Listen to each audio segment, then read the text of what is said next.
pan. And any barmaid can be a star maid if she dances with or without a plan. Hooray for Hollywood! When you're terrific, if you're even good. Where anyone at all from Shirley Temple to Amy Semple is equally understood. Go out and try your luck, you may be Donald Duck. Hooray for Hollywood! Ladies and gentlemen, boys and girls, children of all ages, you are listening to a Radulich Broadcasting premiere podcast. Damn you, Hollywood! And here's your host, Robert Winfree. Yay! Yay! Yay! One of these days, one of us is actually going to get a Kermit puppet. And when you say that, we're actually going to like wave it on the screen, like yay! I will appreciate that greatly when it happens. I think if I can get my camera to stand higher, what I'll do is I'll actually do it standing and then run off camera. Yay! That'll certainly be something. Hello, everyone. My name is Robert Winfree. Mark Radulich introduced me, and the other voice you hear, if you're listening to this in the audio-only format, is that of Alexis Hejna, joining us for this particular episode once again. Everybody, how we doing? Doing okay? Everybody survived Thanksgiving? Miraculously, yes. Now, if I can get through Christmas, that's another story. You were telling me yesterday that you are just swimming in dough like Scrooge McDuck. You've got orders coming in left and right. You are selling the world your wares. You have taken over. Like the NWO. I actually had to have a conversation with my the manager at our post office today because I was only able to get a handful of orders mailed out before I went to see Encanto because I haven't had a chance to see it yet. And she was like, "So where's all the others?" I'm like, "They're coming tomorrow." And she actually said, "Do us a favor, come between these hours." Because we will be guaranteed to have a couple of employees because much like unfortunately many places, the USPS or US Postal Service is facing serious staffing shortages. And there have been a lot of times where they've had to either have one person working there only or they've actually had to shut down for an hour or two just so they can take a lunch break. And she was like, "Do me a favor. It's like, come between these hours so we know there are two people working there. So if a huge line builds up because we're dealing with all your stuff, we don't have other customers threatening to freaking riot." That's funny. Because apparently, that happens a lot this time of year. You know what? All year long, I listened to the Jim Cornette podcast, and he like you. Can't imagine why. And he, like you, has his own business where he sells his T-shirts and his books and the DVDs that he's made and whatnot, action figures, and he just mails all that stuff out himself. And he talks about how even in Kentucky, his little podunk part of Kentucky, he has a hard time at the post office because even during like the pandemic, it would get busy, and and you come in like you. The point is he has so much stuff to mail out, it takes him forever because he's doing it all by his lonesome. Say, ladies and gentlemen, please, as we come into this holiday season, please note that our postal employees are working as hard as they actually can. They are facing serious staffing shortages due to COVID and other unrelated things, and there may be a chance your holiday packages don't get there on time. It's not their fault. They're working as hard as they can. Don't take it out on them. Long story short, be nice to Santa. That too. That too. Just real quick, speaking of the post office, we have to redo our passports. We're going to the Dominican Republic for a week, and I'm going to leave Robert in. I'm going to leave Robert in charge of the Radulich Broadcasting Network, and I'm sure when I come back, it'll all be kindling. You will have look. You are going to come back to that series of letters of messages that Homer gives Mr. Burns when he's his assistant. I was thinking more of that scene from. I was thinking about that scene from Futurama when Hermes takes the recreation. It's like the ship's been repossessed and Zoidberg's getting overcooked. I have a message for you, sir. Is it about my cube? Yeah, your car is illegally parked. You have 5 minutes. You have 10 minutes to move your car. You have 5 minutes to move your car. Your car has been towed. Your car is being held in an impound lot. You have 10 minutes to claim it, or it will be turned into a cube. You have 10 minutes to claim your cube. So, Burns, you have a phone call. Is it about my cube? That's the series of missives you're going to get. I'm gonna turn off my messenger, and I'm gonna come back. And it's going to be, messages from Robert and Sean Garmer going, "Now, look, we didn't know that Robert threatening to kill most of Hollywood was going to cause this many community violations, but we are now banned from YouTube and Somalia. We don't know how Robert managed that." Look, they can't ban. Somalia would have to have a functioning government before they could ban me. Oh, for God's sake. I like how that's the part of the joke you keyed in on. So, Look, Encanto. hang on. Look, what am I going to say about YouTube's bizarre standards and how they inconsistently apply them? It's true. All right. There's Hey. nothing else to say Hey, about don't we that. have a movie to talk about tonight? Eventually. Yeah, let's We get to it. do. Encanto. The latest Disney picture came out. That's what we'll be discussing this evening. It is Encanto, Disney's 60th, I believe, animated feature. It is. They actually had a special graphic for that. It did. It was nice. And this one, in their latest effort to continue their inclusive standards, this one is set in the jungles of Colombia, the country, not the district. So, yeah, that's our inspiration. It drew a little bit of notice by being primarily written musically by Lin-Manuel Miranda, who we'll wind up discussing at some length here because, well, you can't help it when we're talking about this film. It's a musical. So, anything we want to say else before I get into the plot, or are we good where we are? I wanted to ask Alexis. I know you and I talked about In the Heights earlier in the year. Myself and Elizabeth Faust just talked about Tick, Tick, Boom. We skipped over Vivo. And I know that in our talking about In the Heights, you had brought up Hamilton.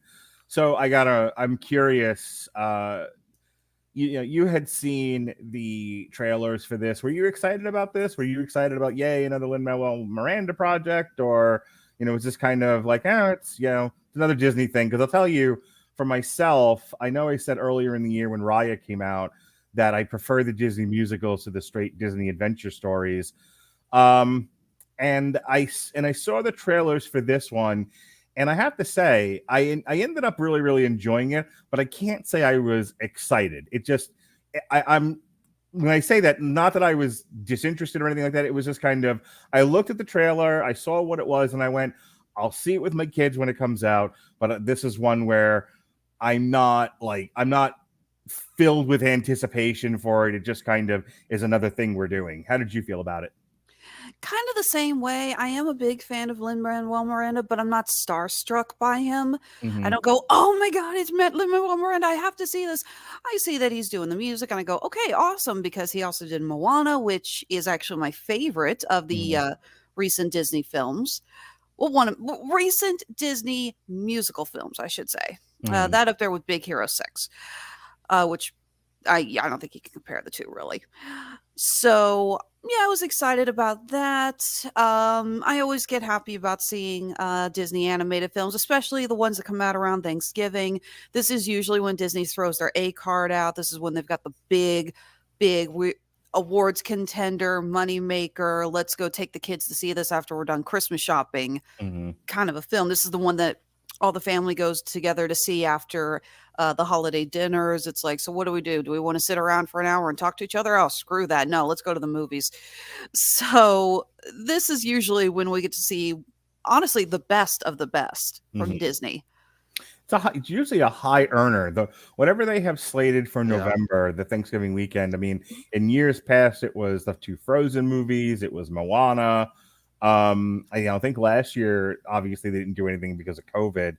But generally speaking, the November Thanksgiving Disney feature, musical or otherwise, draws $1 billion. So I was curious to see how this one was going to do.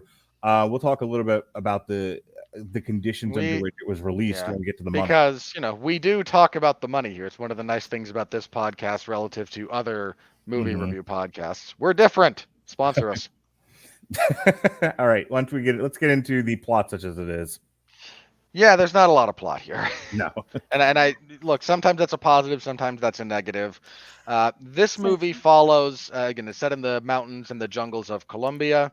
Get ready, folks. Robert's about to completely butcher everything that's pronounced in Spanish. My Spanish pronunciations are not that bad. I'm not. Yeah, I'm the one that can't, that calls the Chinese, Chinese Chinaman, and can't pronounce anything that's Portuguese. Usually puts the before the Portuguese, then Portuguese. Speaking of Portuguese, go ahead, Robert. Well, they speak Spanish in Colombia. In fact, if you want to get technical, they speak the closest. I didn't say they spoke Portuguese. I just said because I've done a million MMA podcasts with you that I butcher the Portuguese. You do, in fact. You have a terrible understanding of Portuguese, be that Portuguese from Portugal or Brazilian Portuguese. God intended people talk this way, okay? Everybody else is just struggling. Now go. You can pretend that that's the case all you want. You do not speak the pure Adamic language, sir. That was the smallest gun I've ever seen used to commit suicide. I could give him a smaller one. Where's my All button? right. Too fucking Don't do obvious, it. Don't Robert. do it. Don't do it. Here we go. So again, set in the mountains of Colombia, we follow the family Madrigal. Specifically, our protagonist here is Mirabel. She and her family are all live in a magical house. Not quite a full-on castle because, well, that's not practical, but it's a TARDIS. kind of, yeah. It's bigger on the inside. They actually make that joke in the movie. I wanted to like spit when they made that stupid joke. Like, oh, really?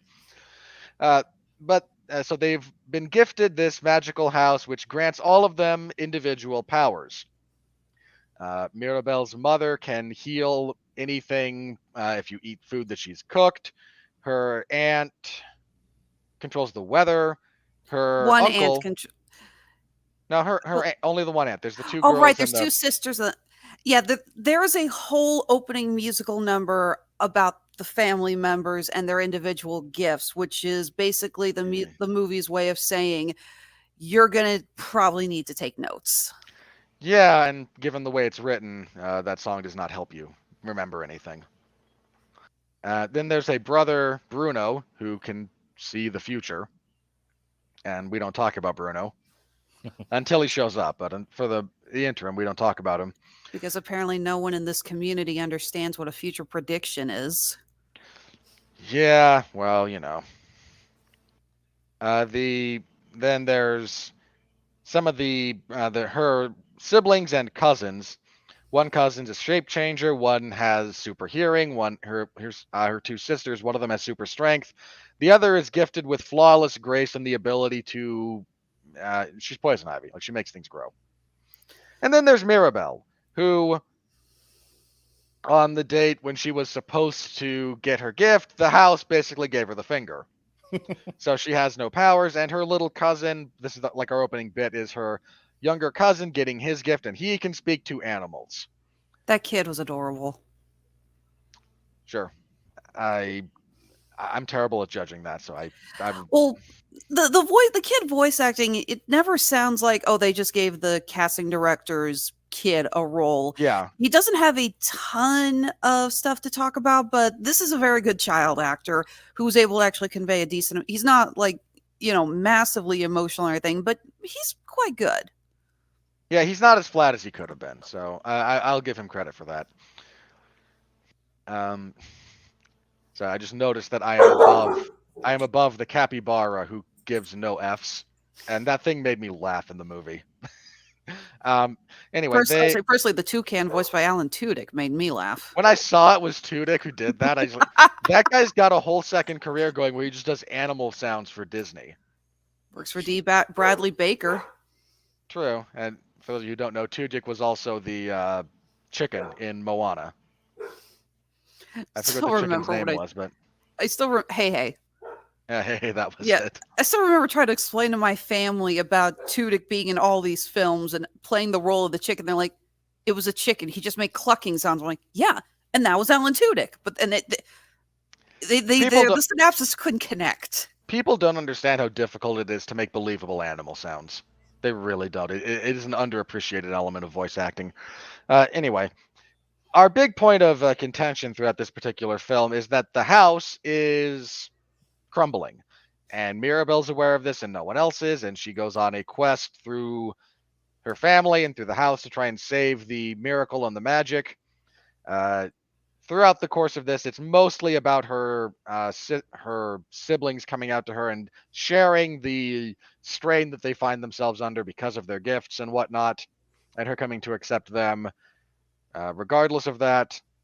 A little bit of family harmony, and the overbearing grandmother who wants everything to remain perfect because her husband was violently murdered in any of the number of violent issues that Colombia has had in its past. Not recent past, but since the death of Pablo Escobar, Colombia's been more stable. But you go back before that, it was a little bit of the Wild West, depending on what time period we're talking about. So any number of times, her husband and the father of her 3 children was murdered, and this is and his death is kind of ultimately what spawned that. And she's very, again, she's very domineering. She's very overbearing. She's very much, we've all suffered to make sure you all have this really good life, and please don't do anything really stupid. And it's really important that we provide good examples for the community that's here, et cetera, et cetera. And it's kind of established that the community built itself around this casita. They all look to the family to kind of lead. I guess the family are kind of just the neighborhood leaders in a way. Yeah. And so there's a lot of pressure on them because of that, and the age-old conflict between the slightly older way of looking at things and the young people who just want to be free. Don't you know, Mark? You were once young. You were a kid in the 70s. I certainly was. So you knew what it was like to rebel against the man, to jump into your VW van and head out to California. I'm still rebelling against the man, as you know. Sure. The irony, ladies and gentlemen, Mark works in a prison. Yeah, but I told you, I don't want to tell the story on air, but I told you the story of something that happened recently where I was rebelling. I was running up the down staircase. Look, that's not rebelling. That's petulant acting out. You're not rebelling against the man. You are the man. Mark, I was offending the patriarchy. Sorry, Robert. Sure. All I hear when you say you're running up the down staircases, I get that Animaniac scene with Wacko going down the escalator the wrong way, saying, "Mine's not working," and Yakko going, "Middle kid syndrome." A little bit. So ultimately, the house does in fact fall. Well, sorry, Mirabel does find Bruno, who is hiding out like in the drywall. He's been responsible for fixing some of the cracks that have been popping up in the house, desperately trying to keep it together. He's gone into self-imposed exile because people keep thinking that he's a harbinger of doom. He's not a harbinger of doom. He just has vague visions of the future. Yeah, this woman goes, "He said my goldfish would die, and then he died." And that whole song just bugged me. It was like, yes, and... Look, when he shows up and his sister has a bigger gripe against him. When he shows up on a perfectly good day at her wedding day and goes, sure looks like rain, and that triggers her to stress out a little. Like he kind of trolls her into creating the thunderstorm. Was that actually okay, I'm just gonna say it. They have a almost entirely Latino cast for in fact, I think it is an entirely Latino cast. Many of them actually do double and do the Spanish lines for for other countries. But because of that, there are so many scenes in this movie that I could not follow what was being said.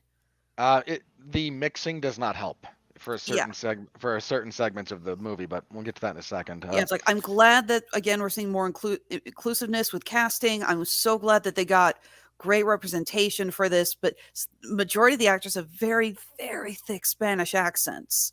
And there are a lot of times when they're singing, and it's Lin-Manuel Miranda, so there's a lot of patter and fast singing, and it's kind of hard to, like, the character Dolores, who is actually a professional singer. She's a pop star.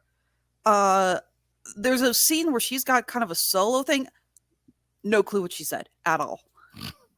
Yeah, there's issues with this on the technical side. Anyway, the house does finally collapse after Mirabel and the grandmother have a blow up. Mirabel heads off feeling terrible about herself for having destroyed the family. Not only does the house destroy, but everyone's gifts go away.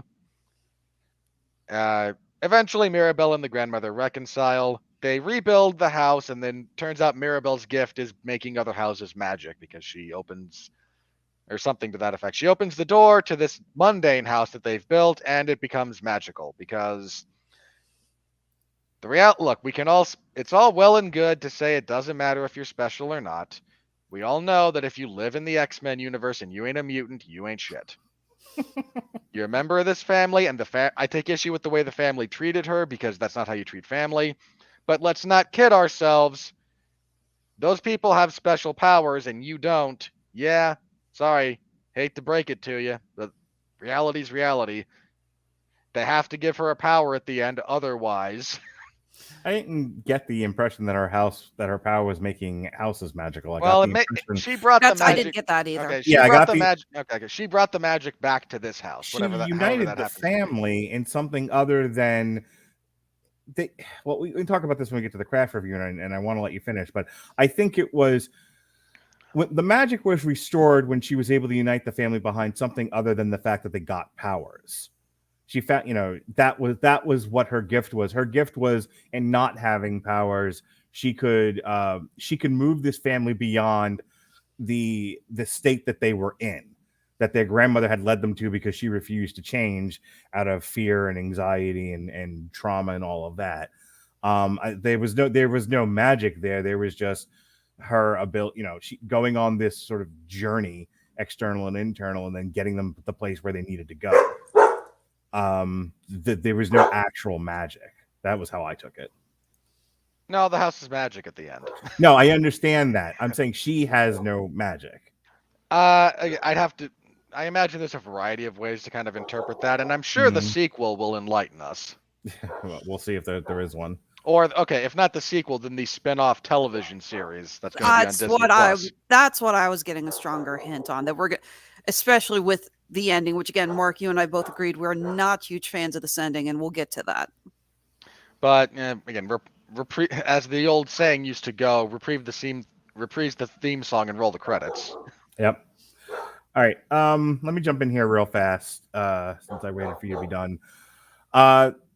Lin-Manuel Miranda does not offend me. I don't think he's the world's greatest composer since the folks that did Sunset Boulevard, but I do enjoy him. I don't find him offensive in any way. So I was enjoying the music. I like some rap music, and so the dialects. You are a superficial enjoyer of hip hop, and you know it. Yeah, well, I love it when you tell me, like my wife does. Like, you tell me what I like and what I don't like. Like, I'm not my own person. Oh, come on, you two aren't married.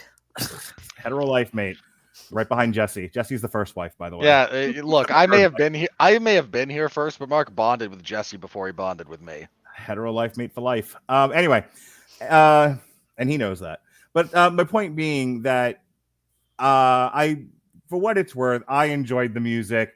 What I was telling Robert before we started tonight, the thing I enjoyed best about the music wasn't the music in and of itself. It was the message behind the songs.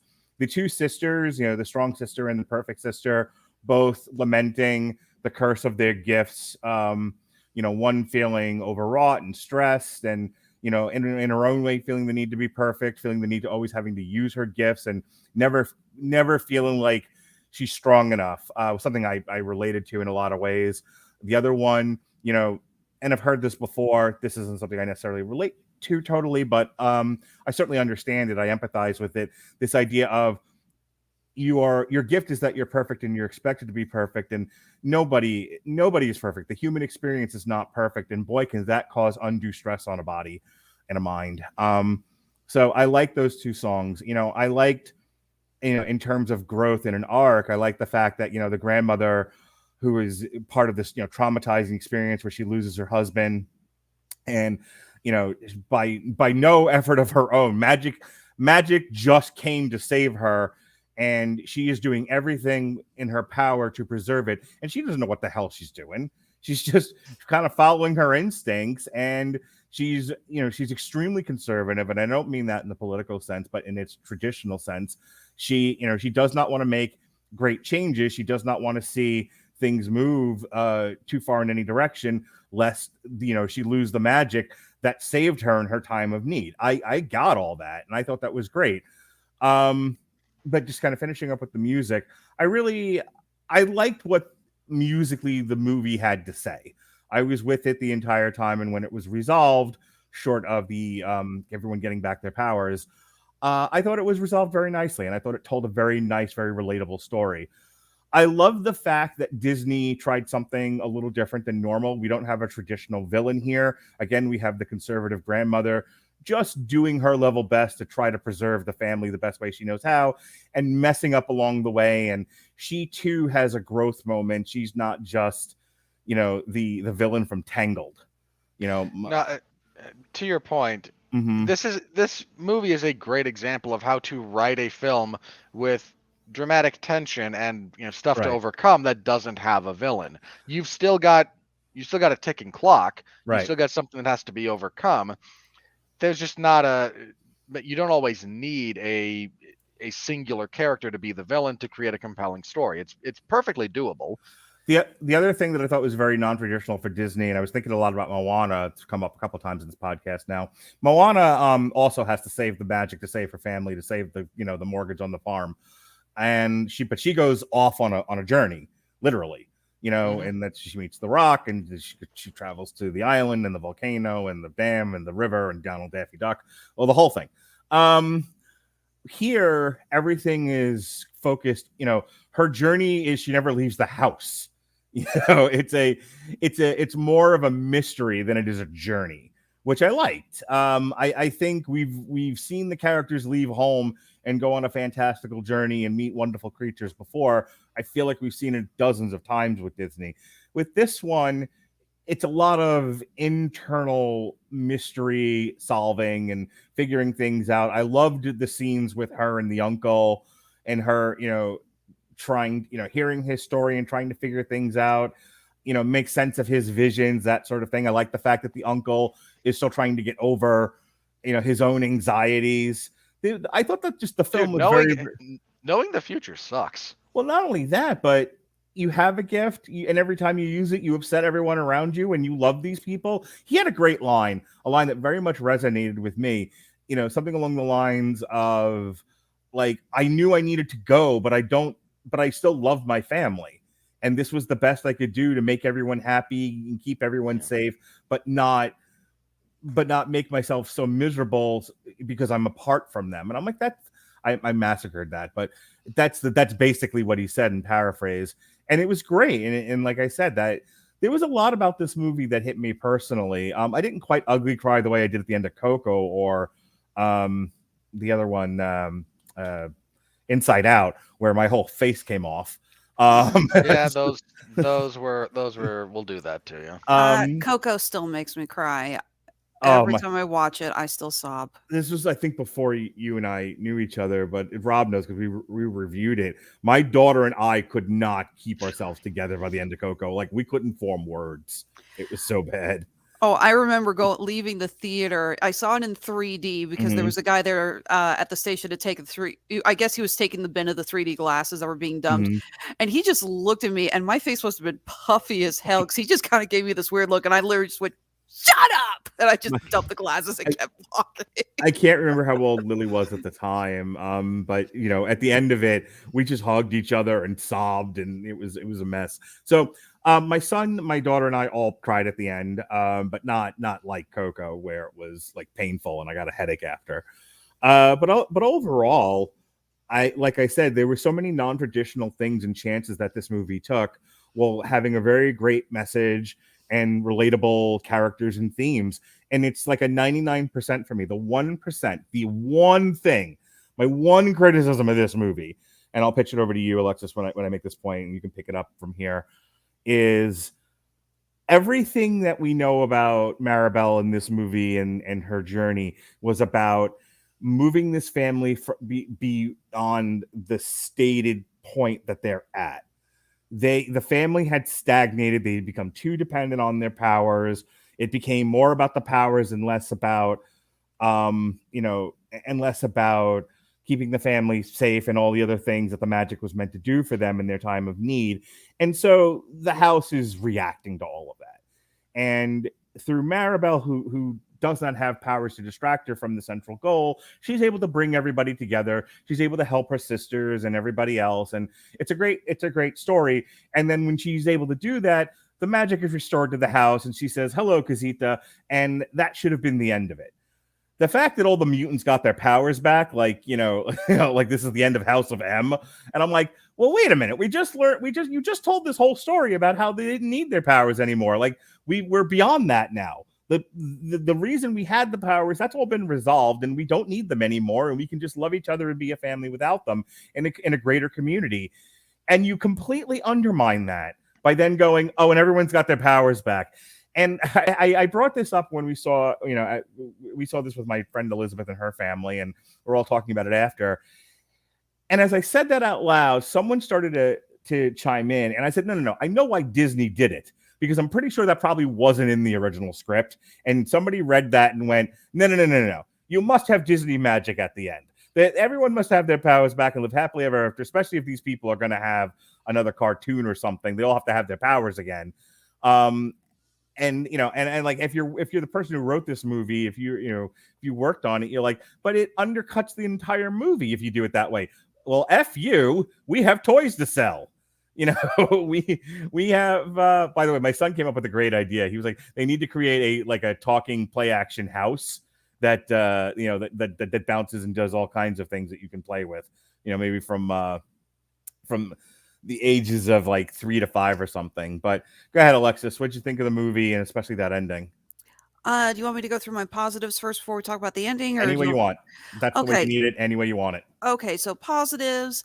The movie is absolutely gorgeous to look at. They embrace so much color, so many shapes and everything. Yeah. One of the things I also really liked was, we talked about this a little with Jungle Cruise, where we talked about how the river itself became a character in and of itself, and how important that was for the movie. This does the same thing with the casita. The casita is a character, and it feels like it. You feel the house's personality. It doesn't feel like just a set or a MacGuffin or a TARDIS. They put so much energy into this house, and I love all the little details they worked into it. I love just how much it interacts with everyone. You get little bits with the kids trying to go upstairs, and the house is just like, nope, you got to stay downstairs, and it does that.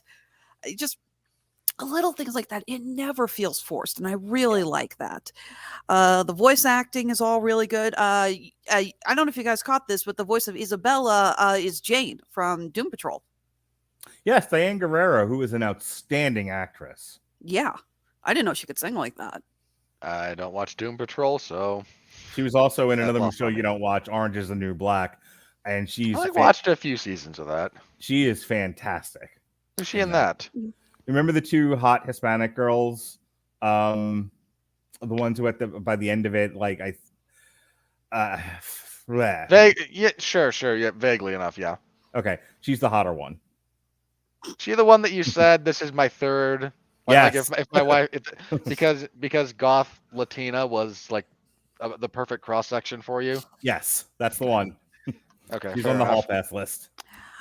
I also really actually identify with the story, the family trying to deal with coping with their powers. You get Louisa, who has actually my favorite song in the movie, which she's talking about the pressure of carrying everything, and she has a lyric there like, if I am not the strong one, then what am I? If I don't do this, what is my purpose?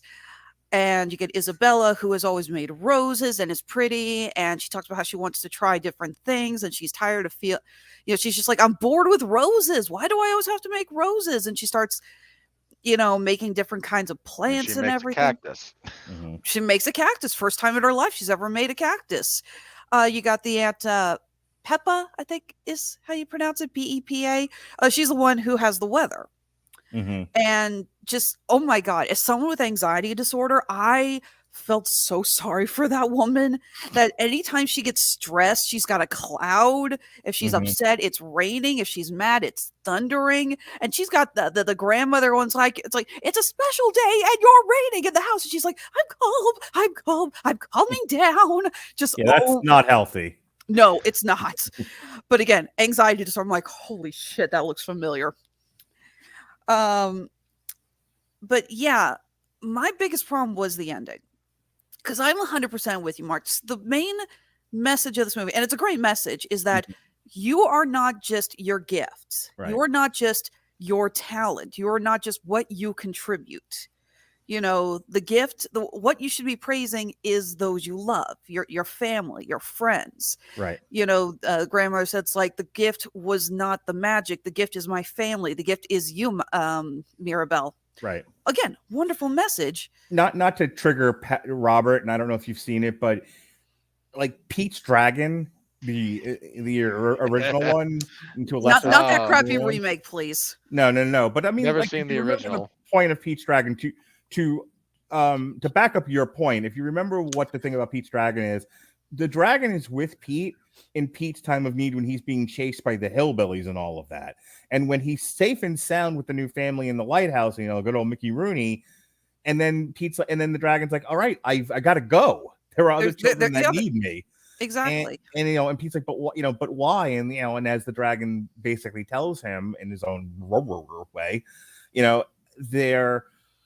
I was here for you when you were needed, but when you don't need me anymore, it's time to let go.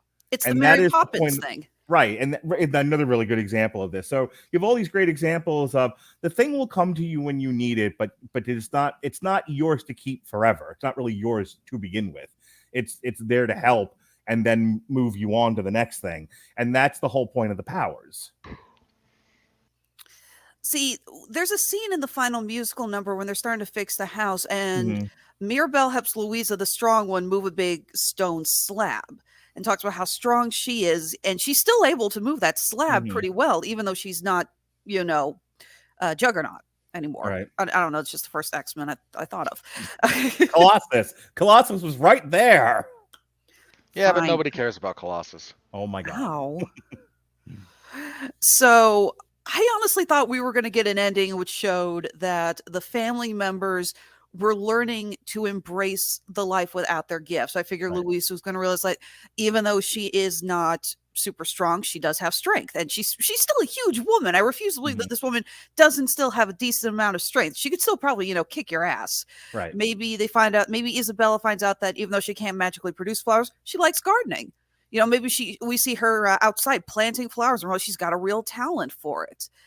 The little boy Antonio, who finds out his gift is talking with animals. Again, cute as hell kid, and waiting for the play set of his room. Oh my God, Swiss Family Robinson, eat your heart out. Maybe he'd find out that he still has a good rapport with the animals, and he could still kind of tell what they're feeling. That there are people out there who have a really good sense about what an animal is like and how they feel. And that's what I really thought we were going to get, the idea that they were learning to embrace what they loved about each other and what they loved they could do without this magic. And then, the house gives them all their gifts back. Now, it still helps a little bit that we see that they've learned not to put as much pressure on themselves. Louisa learns she can take a break. She doesn't have to work so hard. Isabella continues to make funky, exotic flowers and plants. She doesn't, have to keep doing the roses. She's punk rock at the end. We are so going to get a cosplay of her with the colored stuff in her hair. Oh my God. You get a scene of Peppa. Finally, she can make it hail in the house and no one's yelling at her. And again, those are good. It's like, they're finally learning that they can, relax and be more themselves. Bruno has come home. John Leguizamo, by the way, is awesome in this role. John Leguizamo is fantastic in almost anything he does. Like his one-man stage thing that he did was fantastic. I think almost any performance that he gives is usually spot on. I think he's a really underrated actor. Yes, I absolutely love the scene when he confronts the grandmother and Mirabelle in the water, and then the grandmother just hugs him and goes, "I think I missed a few things." It's a great bit. Yeah. So, but I really feel like this ending screwed up the message that the gift is the family, not the magic. Right. Yeah, no, dead on. I don't think I've ever agreed with you more. We are eye to eye on that. Robert, tell us why Lin-Manuel Miranda sucks and should be deported back to Italy. He should not be deported. What's the matter with you? He's not Italian. I was wrong on both things. Keep going. You really were. Like, I'm not sure you could have been more wrong. I mean, you could have, but I mean, if I tried harder, sure. But sure. You could have got his name wrong, maybe. Yeah. So tell us about George and his ability to paint scenery. I think you mean Ivan. Yeah. All right. I'm with you guys as far as the overall. Like, I didn't dislike the movie. It was, for me, this is middle of the road Disney stuff. Let me ask you a question. Did you like this one more or less than Frozen? Yeah. You know, hang right? hang on. Here's the thing about that. Frozen in a lot of ways sucks. I look, if you ask me which of them I preferred, probably this. Okay. Here's I think if you can mix the quality of the story writing from this with the songwriting from Frozen, sure. Well, you've got something truly special. You have Avengers Endgame is what you've got. Like, yeah, at that point you can rule the world with the power of whatever you've just created. Like, it's impressive beyond belief. So I'm with you guys on the overall themes and messages. I didn't care that they got their powers back. I knew they were going to do it, so what do I care? It undermines the story. I think you can't stop. You cannot, and you know this, Mark. You know this. You can't show children a magical world and then have the message be there's no magic, but it's okay. They'll riot. I understand what you're saying, Mark, but I'm Robert and I want a well-told story. I don't look. I suppose. Okay, here's the biggest where I disagree with you the most as far as that goes. I don't think it undercuts it as much as you think it does. Okay. I mean, look, I'm also able to regulate my expectations because it's a Disney movie. Like, look, if this were anything else, yeah, sure, I'd probably be screaming alongside you, but I can't yell at the wire because there's no comedy numbers. Right? Like, that's kind of what we're getting at here. I see what you're saying. I'm not going to belabor the point. What else? I'm with you guys on the animation, really, especially the color saturation. This is a beautiful thing to look at. I was actually blown away by the textures in Bruno's tower with all the sand. You get that one scene of her falling out of the door, and she's got sand all over her face. And I mean, it doesn't look like comical. It looks realistic as hell. I've been doing this enough with both of you, really you, Alexis, and definitely you, Robert, because I started noticing things like the individual animation of hair. Yeah. Which I would have never have noticed before, but I was keying into it because I was like, these are the things that you guys like to point out. And I was like, and I was really amazed that this was like Pixar level quality in that hair had texture and it moved separate from everything else. It wasn't like in blocks. You could actually see, and I don't like to say it, you could see the hair on the neck of Louisa. And I'm not saying she had a hairy neck, but we're human and we still have those very fine hairs. Yep. On our necks and our back. And you could see that on Louisa during her musical number. Yeah, that's all great. With you on the voice acting, not a bad performance to be had. I'm not a fan of Lin-Manuel Miranda as a general rule. So let me preface what I'm about to say with that. So if you feel free to dismiss everything I'm about to say that follows if you are so inclined. I've heard him described, and I tend to agree with this categorization. He makes hip hop for people who don't like hip hop. And I think I've heard either you or Pat say that like 5 times on the chat board. Probably me. Like, that's how I've heard his work described, and I think it's accurate. Now, to be clear, you out there, if you do like his work and don't like hip hop as a general rule, congratulations, his music, he has reached his demographic. Like, that's the man doesn't write for, Jedi mind tricks or Army of the Pharaohs for a reason. He's not that good. But he does what is asked of him as far as musical theater. I find that he has a tendency in his lyric writing, and it really came out in this movie, and I think it might resonate with me a little bit more as far as compare and contrast go, because Stephen Sondheim, I can speak. Sondheim passed away this last week, and he's one of the rest in peace. One of the most celebrated lyricists and songwriters in Broadway history. And Sondheim is a perfect counterpoint, if you want to understand what I'm talking about stylistically, to Miranda. Miranda is effusive with his use of lyrics to the point where it's very difficult to follow. and you can very, very easily lose what's going on. The only song he wrote for Moana was The Rocks, was You're Welcome. And it works there, partially because you have the charisma of The Rock even in purely voice format, but also because he kind of reined in a lot of his excesses when it came to that song. You don't get the run-on streams. Except for the bridge. Sure, but when it's part of just the bridge, it can work out okay.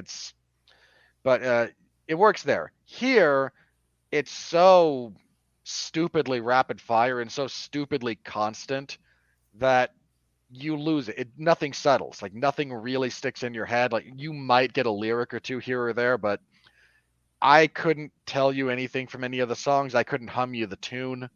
Like, it's a real problem here as far as his musical talking about this go. before the show started tonight, going all the way back to Frozen. I mean, who doesn't sing Let It Go? But I mean, even since then, and like, look, the Radulich Broadcasting Network is made up of a lot of, burly, manly men, in tight tights. And I'm the only woman who works for this network. And it's not For the working. moment. You love what you do. For the moment, I'm sure we'll find others. Hey, Elizabeth and my wife want to start doing more of this, so there'll be more, and we got a bunch of women coming on for their Christmas podcast. So anyway, good. So now, from now on, whenever there's a freaking rom-com or something, I don't have to automatically hear, "Hey Alexis, we need you because you have ovaries." Yep. Nope. I got the other guy with ovaries in this. I got Ronnie to do it. Anyway, no, I was going all the way back to Frozen. I mean, the point of me doing that whole bit was, we've been doing Do You Want to Build a Snowman for what seems like ages now, on top of Let It Go. But there's even other stuff that I'll still go back to with Frozen, and it'll still be a jingle in my mind. Moana, same thing. A lot of the last couple of years of Disney musicals. Afterwards, it's still stuck in my head. It's still an earworm, and I can't tell you a damn. And this was only I saw it Wednesday when it came out. I couldn't tell you any of the music in there. Like, I vaguely remember some of Louisa's song, and that's about it. To your point, Robert, it's if when you're there and you already have a thing for Lin-Manuel Miranda, it's fine, and then you leave the theater and immediately leaves your brain. Nothing about the music in here really sticks. Look, I can tell you the themes that went into the songs, which is right. Which is good. Like, and I liked the themes that were being expressed. I just think that some of his choices musically they don't stick because it's never ending. It never stops. And my point of contrasting with Sondheim is, if you've ever heard a musical by Sondheim had a gift for finding the genius in simplicity. Mm-hmm. Like, he could take a complex emotion, a complex thought, and appropriately distill it down to something that fit the music and you could remember. I mean, he still has, this might sound really weird, but he gave the most succinct and probably the most poetic description of violent nihilism I've ever heard. In Sweeney Todd. There's a line there in one of the songs that Sweeney sings. I forget the title. It's right before the intermission. The one where is it the one where he's singing with Judge Turpin, or the one where he's no. It's the one where he's freaks singing out. I've seen the Johnny Depp Tim Burton movie more times than I can count. That is actually one of my favorite film musicals. It is so well done. But when he's I know what you're talking about. When he's describing, everyone deserves to die. That's even his thing. You, Mrs. Lovett, even I. Yeah. And his line just like explaining his thought process is, the lives of the wicked should be made brief, and for the rest of us, death will be a relief. Like, you don't get a much more clear and concise description of what, again, the like violent, destructive nihilism is about. It's, well, you've either done something to deserve death, or you haven't, in which case death is infinitely preferable to the miserable existence we live in. See, it's the song before that, Pretty Women, the one with Judge Turpin, that I always go to when I think of that musical. Just something about the fact that they're both singing about how Judge Turpin's singing about how he's basically going to marry and rape Joanna, and Todd is singing about how he's going to kill Turpin, and yet they're singing the exact same song, and it's disturbingly beautiful. Really is. Yeah. If you haven't heard if you haven't heard the original Broadway cast, I'd encourage you all to look it up. There is a recording of it on YouTube. There is, but it's not the original Sweeney. It's still got Angela Lansbury, but the original Sweeney Todd was Len Cairo, and the one in that is George. I want to say something or other. I forget, so forgive me. No, you're right. Yeah, I don't know if the Len Cairo recording is on YouTube or not. I'd have to. Yeah, I don't think a play recording is not. You might be able to find the music because I actually own the audio recording of the original Broadway cast. You are right about Lin-Manuel Miranda's music in this, though, Robert, because again, we're talking about the music that we love from Sondheim's films. I'm thinking back to, like I said, the other projects we've watched that Lin-Manuel Miranda's done the music for. Hamilton, Moana, and In the Heights. I could name you songs off of those, and I remember finishing those, and I had songs stuck in my head. Hell, when I saw Moana for the first time in years, I think, I remember going home and pulling up the soundtrack on YouTube. It's like, you know what? I want to hear this again. You know, I haven't done that since I was a little kid, like when Lion King came out or something. Moana has 3 very different but very awesome songs. How Far I'll Go remains like one of the best Bring Me the Horizon style songs that you'll ever hear. You're Welcome is like the best like crappy trickster character introduction ever. You cannot watch that song and not like bounce along to the lyrics. It's so much fun, and you really do. And then I actually like Shiny as a villain. I love Shiny. Shiny is a great villain song, even though Tamatoa is not the main villain of the film. He is just so much fun in that, and he is a bad guy. So I would say his song counts as a villain song. It's the villain song for that movie. Mm-hmm. And there's a handful of like rock and metal covers of it that are really awesome. But yeah, like I said, We Don't Talk About Bruno was stuck a little bit in my head. The beat to that, I think, is very earwormy. Well, I think he stole. I hate to say stole it from himself because it's his music, but there's like the only song from Hamilton that I kind of halfway like is The Room Where It Happened. Great song. And We Don't Talk About Bruno, I think, cribbed a little bit of its like measure from that. I will never get the image of Thomas Jefferson shimmying across the stage, you know. So what did I miss? Oh my God, that's my favorite song. That is the one thing in Hamilton, you know, that always gets stuck in my head. Robert, anything else about your thoughts on this movie before we start to wrap up? No, look, it's a perfectly acceptable Disney film. Like, there's a good time to be had. There's a pretty good message. It's fun to look at. Your kids will enjoy it. You won't be too bored by it. Be curious to see what my friend Elizabeth thinks of this. I know her and her husband tend to watch our reviews, so be nice to him. But if you like his work more than I do, Godspeed and party on. Well, no, when talking to her about Tick Tick Boom, which I would really recommend if you get a chance for both of you for different reasons, really ought to watch it. Andrew Garfield, Chris Bailey is really like. I don't cheerlead for people to get Oscars too often. In fact, you know, much like with Ghostbusters, when I see cheerleading, I tend to run in the opposite direction and then eat a sandwich because I'm quite French. But your Italian grandmother is spinning in her grave as you say that. Breakdancing practically. But I am cheering for Andrew Garfield to win an Oscar for Tick Tick Boom. It's really, really good. Any case, the whole point of bringing that up was Elizabeth saying she wasn't the world's biggest fan of Lin-Manuel Miranda. I mean, she likes him just fine, but she has her issues with him. I would be, curious when they hear the review, to give their thoughts on it and leave a comment or whatever, wherever it is they happen to be listening to this. Like I said, we talked about it a little bit after the movie was over, but ask me if I remember anything that was said by anybody. That was almost a week ago. You don't expect me to remember what people tell me of a week ago. Mark, goldfish. I will say this for people who do like the music and want to hear it again and want to listen to it maybe on a service that provides streamable music. There's a lot of those, Mark. How in the world are the good people out there who listen to our podcast to determine which of the umpteen services that provide streaming music on the internet should be the one that they go with. They should go with Amazon Music Unlimited, don't you know? But why, Mark? But for why? Well, I mean, don't we all enjoy free? Who wants to pay for anything? Not me. I'll tell you what. And so we are giving away a free 30-day trial of the Amazon Music Unlimited service.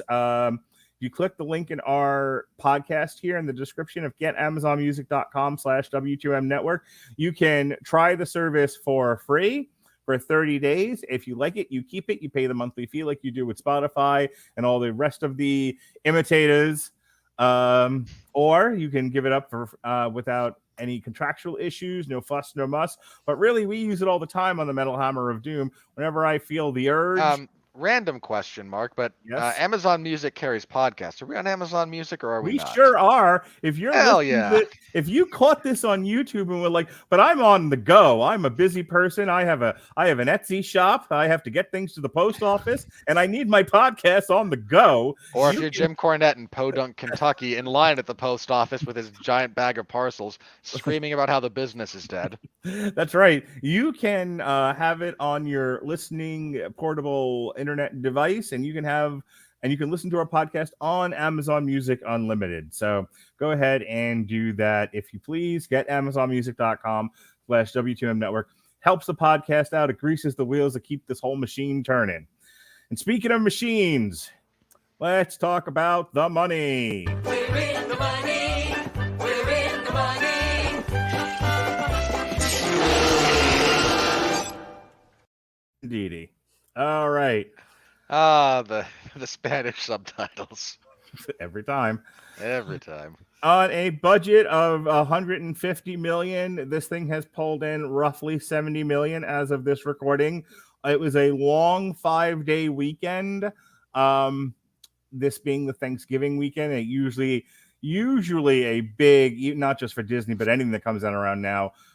In years past, these are usually $1 billion weekends. Just all kinds of hit movies coming out on the Thanksgiving week. We're clearly not getting one of those this weekend. Nope. But so we're just going to focus right now on the traditional weekend of the 26th through the 28th, and of course, and as I predicted, and I think, and you like to argue with me, and so I'm going to remind people that you said, if I remember correctly, that Ghostbusters might repeat in its second week, and I said you are sniffing glue that Encanto would be the #1 movie of the weekend, and it was. Hang on. When I said might, you are correct. It was the #1 movie. I will give you your kudos. Mm-hmm. Here's where I do not take the total loss here. In one way and one way only. The difference between them was what?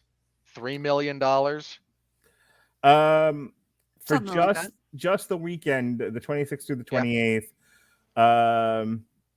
it grossed 27 million, and it looked like Ghostbusters grossed 24. 20. So yeah, roughly 3 million. So just for the record, when I said Ghostbusters had a chance, if you're only beating it by 3 million for the traditional weekend, like we're just looking at that period of time, I'm just saying I wasn't entirely wrong. That's all I'm saying. So if you're interested, Ghostbusters worldwide, as of this recording, from the day that it came out till now, has made 115 million worldwide, which, given the state of the marketplace, is not the world's worst haul. No, I'm genuinely impressed. This thing only dropped like 45% from people. Look, without having to rehash the same fight from last week. Look, I'll give it its kudos. It's resonating with people. People are enjoying it. People are celebrating it. All the Chris Baileys in the world, skipping through the periwinkles, lollipop firmly in hand, are thoroughly enjoying this movie, and God bless them for it. I don't take that away from anybody. So it's, look, the one salient point that has been made over and over again by Chris Bailey and folks like him is that when you make a movie that caters to the fans, the fans will usually respond by opening their wallets far and wide. The Force Awakens is a great example of that. They will go multiple times. They will bring their children, et cetera, and all of these things cost money. So, look, I get that. I'm equally certain, and this is not, look, I joke with you about synergy because you like to pretend that it's a bigger deal for us than it is. But where does the original Ghostbusters stream right now? Anybody know off the top of their head? Not without looking it up. I would just guarantee that whatever streaming service has Ghostbusters saw a giant increase in traffic for that title I after think this came even out. like the $5 Actually. specialty showing on Halloween actually did fairly well for itself. I mean, still has an audience. What can I tell you? House of Gucci debuted at number 3, and Ridley Scott is an angry man right now. Ooh, doggy. We'll talk more about it. Ridley Scott is going to continue to blame everyone else except for himself why his movies are not doing as well. Yeah, we'll talk about it a little bit more at length tomorrow during the money segment for Resident Evil Welcome to Raccoon City, because God knows there's no money to talk about. But, thank you for not forcing me to watch that, Mark. Look, I'll talk about it with Jason. I'm going to go see it tomorrow. We're just going to have it. Okay, Ghostbusters doesn't stream free anywhere, but it's available for fairly cheap as far as renting or buying goes on YouTube, Amazon Prime, etc., like the usual places. I would guarantee it had like a resurgence in views. Oh, yeah. I mean, look. You and I both mentioned that The Many Saints of Newark was a pretty big failure in many respects. You know what it did for HBO Max? It made people watch Sopranos. It drove people back to watching The Sopranos in record numbers. And you know what? If you spend a lot of money, you made a decent amount back at the theater, and what you did was increase traffic to your website. That's kind of a win. No argument there. I'm sure HBO Max and Paramount Plus and that not a service Peacock. I did your joke. You did, and I'm glad you've recognized the truth of that. They'll take it any way they can gets it, baby. If whatever drives the traffic, they don't care. Whores, all of them. Speaking of whores, Eternals, dirty whores, every one of you. So House of Gucci, that's. What was it? What was the joke that I made with you? Like, oh, this is a mess. Yeah, but it's a fancy mess. That's the line in so many of the reviews that they said it's a mess, but it's a pretty to look at mess. Yep. This isn't what happens when you trash a McDonald's. This is what happens when you trash, a fancy Gucci store. So myself and Alexis Hejna we'll get to reviewing House of Gucci at some point. We're gonna do that with the eyes of Tammy Faye, these eyes, and Spencer, which is next on my list of things to PVOD. So we'll talk more about House of Gucci in the future. Well, somebody on this network's got to talk about Oscar bait. Yep. Eternals dropped from 2 to 4, and is nearing its run at the theater. Look. I'm happy to bag on the Eternals, and I'm going to do so again here. We don't do that a lot on this network. I'm surprised anyone's bagging on it. Oh, for God's sake! In a very specific way here, because I hadn't realized this until this weekend when it had this fall. There's a real chance that domestically this makes this thing is. Was it domestically or total? I think it was just domestically that I saw. This might be the lowest grossing Marvel movie ever, including the Ed Norton Incredible Hulk. Yeah, it's competing for last place currently, which is not a great. Look, I have defended the movie every which way but loose, but there comes a point where even I have to recognize this thing financially bombed. You were right, Chris Bailey. However, it should be noted that on every single one of the all Marvel movies ranked articles that have come out since Eternals was released, because Lord knows, every time there's a new Marvel movie, they got to redo the list. Eternals is not the number one, or not the worst. Iron Man 3 still has that on lock. Well, I was going to say, are we talking about worse in terms of quality or worse in terms of financial? Quality. Okay. Well, I'm not surprised by that there are people running. Iron Man 3 is not the worst Marvel movie. I am not having that debate now. No. Look, even if no debate, but I honestly want to know, Winfree, what is, in your opinion, the absolute worst? The Hulk. I don't count the Hulk. Ragnarok? No. I don't count the Incredible Hulk as part of the MCU canon, first of all. If I did, it would probably be that. That's a terrible We are talking movie. about Edward Norton's Hulk, right? No, he has some we shall weird... not speak of Eric Bana. No. He's talking about the Ed Norton Hulk, and he's weird about it. Let's just turn the page. It's a terrible movie. Like, I mean, structurally, it's a bad movie. Look, which one do I hate the most? Ragnarok. I'm on record about this. If I I'm should have being guessed. Actually, hang on. I think she asked you from a pure craft perspective, If and I'm you only being- get yeah, 10 words to answer this. What is the least well-made movie Marvel has ever done? Because If for the it's- record, Winfree, you even admitted that as much as you hate Ragnarok, you did enjoy the Battle of the Bifrost. When we recorded it, I remember you admitting you thought that final fight scene was pretty kick-ass. I wish it had been The least well-made movie. The least well-made movie. If it's not The Incredible Hulk, which it very well might be. I mean, the easy answer is Thor: The Dark World, which has just a myriad of problems. To be the one everyone lands on. Jeff Sloboda of the MCU's Bleeding Edge did an entire, I think, 2-hour show on that CNET article that drove everybody on Twitter crazy for a day. That ranked the Marvel movies, and Thor: The Dark World is actually not the one at the bottom. It's a fun podcast. Of the ones he's done, it's a fun podcast to listen to. I feel bad. Jeff's been asking me to do MCU news podcast like for the last 3 days in a row, and I've been so buried with the orders. I'm like, Jeff, I love you, man, but I do not have free time. How many times are you going to talk about the Batman trailer? Moving on. Let's see here. It's probably one of those two. I'd have to go back through the list of all of them and see if any of the others really stuck out to me. Resident Evil, welcome to Raccoon City. I'll do this now, so just get us out of the way. Feel good about yourself for that? Okay.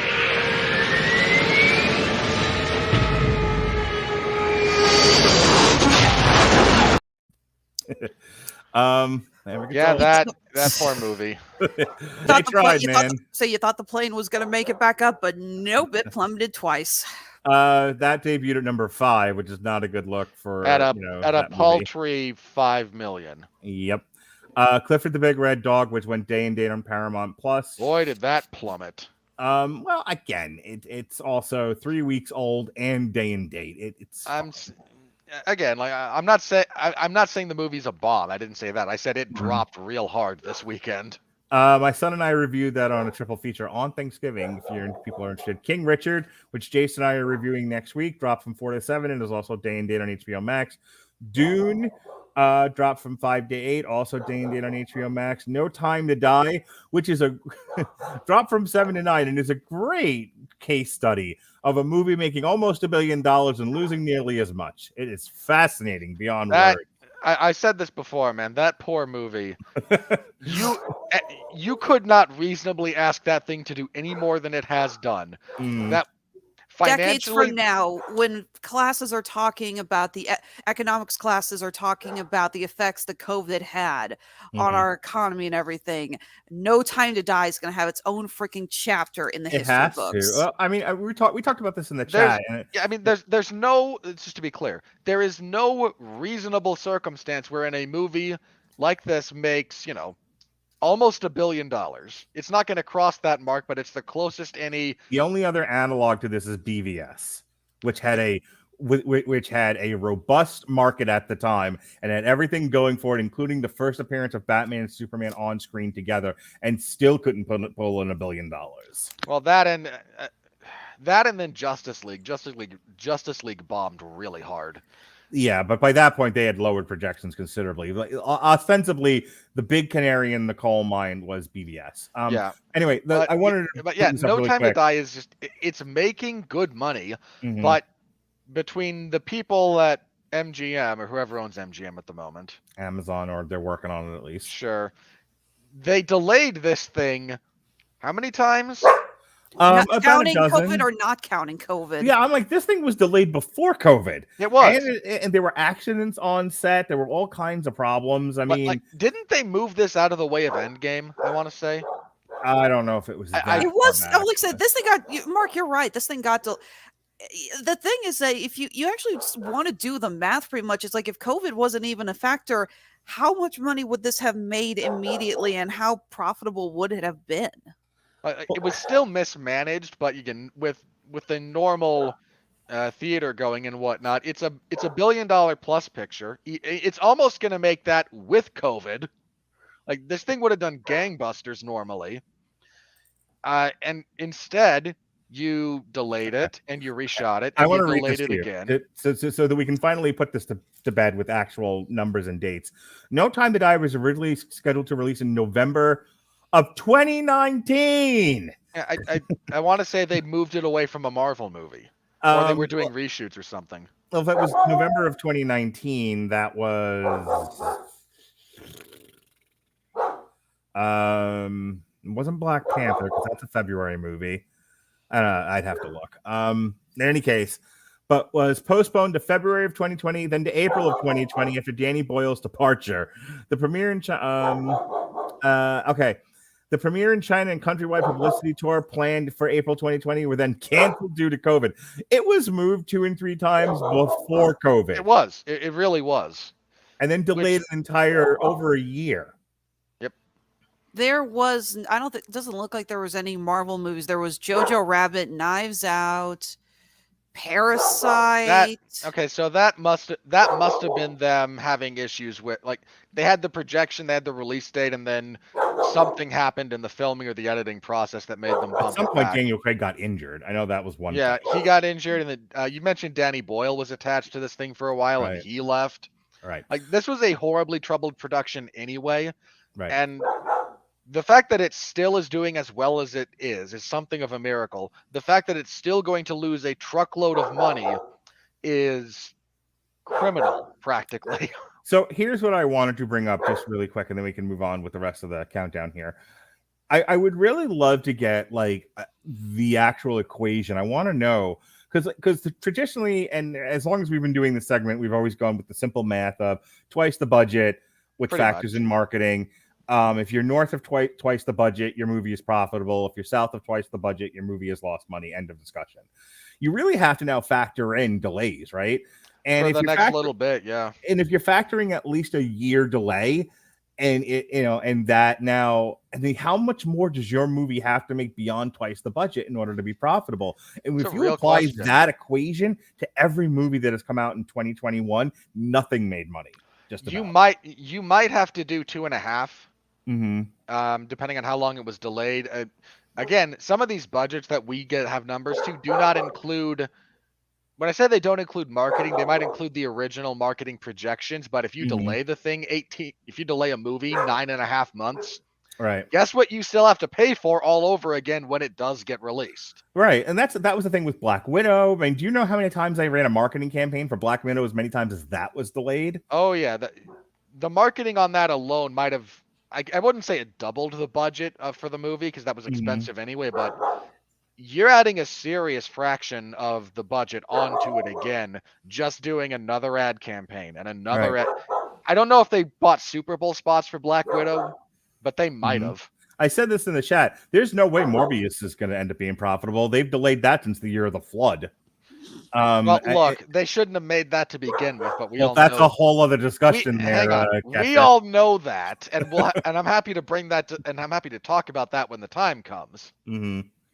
All right, moving on. You're right, that's been delayed a lot. What do we have else coming up that was delayed a lot? I mean, Doctor Strange is behind the 8 ball. Alexis brought up "Marry Me" and and the bullet that Ronnie's going to take for her on that one. That got delayed. Thank you, Ronnie. Yeah, but they did reveal why they're doing the Doctor Strange reshoots. Yes. Actually, thank God they finally revealed it because everyone's been panicking about why they're doing reshoots. Turns out they've essentially said, look, we had to rush production on a lot of stuff. Disney has given us permission to go back and reshoot and fix everything that was rushed during COVID. Yeah. Disney is now acknowledging that they're going to take a bath on the next couple of Marvel movies, and have just kind of said, all right, they may as well not suck critically as well as financially. Well, by Doctor Strange doesn't come out until next May. By then, provided we don't, I mean, as I'm saying this, Japan's closing its borders due to Omicron and Unicron and Galvatron and everything else coming down the line. Where's Lure and Adinda? For the record about Omicron, it doesn't seem to be as deadly as the Delta variant was. Mm-hmm. Like, it's still a new strain and it's still going to cause problems. And I'm not trying to I am not. Please, YouTube, don't flag this for anything. I am not saying it's nothing. I'm saying all available evidence at the moment, and that might change in the future. Omicron is a milder variant than some of the variations. Either way, you don't. We're all. I read it on The Economist today because I'm fancy. That I'm a smarty with your flights of wine. That there's a lot of evidence that 2022 will be, severely less impacted by the COVID virus than obviously the previous 2 years, but that doesn't mean it's over. And again, we all look clearly with the way that movies were rolled out over the summer. The conventional wisdom was we'll be fine when they made those decisions, and it turns out we weren't fine. So by the time presuming we don't have another variant issue causing a rise in COVID outbreaks, Doctor Strange, by the time it comes out in May, should be okay. I mean, I'll even venture to guess how well Spider-Man does. I swear to God, if this video gets flagged, I'm pointing fingers at the two of you. Look, here's my only thing. Vaccinated. We're fine now. Yeah, please look. Unless you have a serious medical condition look, I'm going to be honest about that. There are people who can't. That's why everyone else should. I understand that, but I was just making a joke. Yeah, but Mark, this is one of those things you can't joke about on the internet. Fair enough. Robert or Mark, I know that we're live, but do you think you could go through and just chop out these last 10 minutes to try to save our ass? I don't know. Am I getting text from Sean saying that we violated community standards? Well, not yet. I'm sure it's coming now. Venom dropped from 6 to 10. They cannot go away fast enough. Belfast, which apparently got opened up at a bunch more theaters. Yeah. Dropped from 9 to 11. The French Dispatch 8 to 12. Licorice Pizza debuted at number 13. Not a great opening. Limited theater run though. Yeah, I've heard it's really good. It's on my list of things to review when it goes PVOD. As is Come On, which jumped from 18 to 14 and had a quick uptick. Opened in a lot more theaters. Yeah. Say, Mark, you and I are reviewing Belfast, Come On, and what was the third movie you want to discuss? Passing. Yeah, we'll be talking about those a little bit closer to Oscar time. Speaking of which, Spencer, which is already PVOD, and that came out at the same time as Eternals, which tells you a lot about that movie, dropped from 11 to 15. For the Love of Money debuted at 16. Ron's Gone Wrong, which is now streaming on Disney Plus, dropped. It's not even worth 17. The time on that. Julia apparently jumped up in a bunch of theaters, and that rose from 24 to 18. Something Indian dropped from 13 to 19. To be clear, way to just take the bullet, Mark. that's less offensive than whatever he would say if he tried to pronounce that. Yeah, that's not happening. 12, and then Antlers finally at dropped from 12 to 20. Drive My Car debuted at 29. Riding with Fire 33. The Incredibly True Adventures of Two Girls in Love. Debuted at number 35. You don't even have to change the title for the parody. And Robert's favorite movie of this year, I Need You Dead, debuted at number 37. Otherwise known as what he probably whispers under his breath every time he starts recording one of these shows. No, I quote the great Ed O'Neill in Finding Dory. And that is? Suck it, bipeds. Okay. The worldwide which still cracks me up every time if I rewatch that movie when the octopus gets into the car and starts driving. He goes around a couple of humans, just suck it, bipeds. All right, so worldwide, no major changes here. Battle of Lake Changjin is number 1. Hi Mom is number 2. No Time to Die is currently the highest grossing movie domestically made in the world at 755 million. F9, the second, is 726. Detective Chinatown comes in at number 5. This might be the first year in forever, if ever, where the top 5 was not A, there's no Disney in the top 5. B, it's mostly Chinese movies. Well, Spider-Man has a chance to make a run at that, but there is no way Spider-Man is going to make that much in the 3 weeks before the end of the year. Hang on, that doesn't matter. Whatever it does make is counted for the 2021 release year. Okay, it's counted by the year it came out, not the year. Every year there was a Star Wars movie that came out in December. All of that went. It ended up being like close to the number 1 movie of the year. Same thing with Lord of the Rings, even though it made most of its money in the following year. Yeah, but if you look at the Battle of Lake Changjin and the way that the Chinese government has been pushing that to the point that I'm actually wondering if people are being forced out of their homes at gunpoint to go buy a ticket to that movie. Might be. Speaking of violating community Speaking of getting us in trouble on the internet. Well, you two we're gonna open your big fat mouths. I might as well do the same. Fair enough. Well, hang on. My point about Spider-Man was not that it was going to make a run at number 1, but that it might make a run for the top 5. Look, I'm going to go ahead and make a bold prediction that it's the only movie this year that does make $1 billion. I mean, this has got Endgame buzz. And while I'm going to try to resist the urge to yell and scream at people to stop cheerleading movies, I can't deny this one. I mean, has people.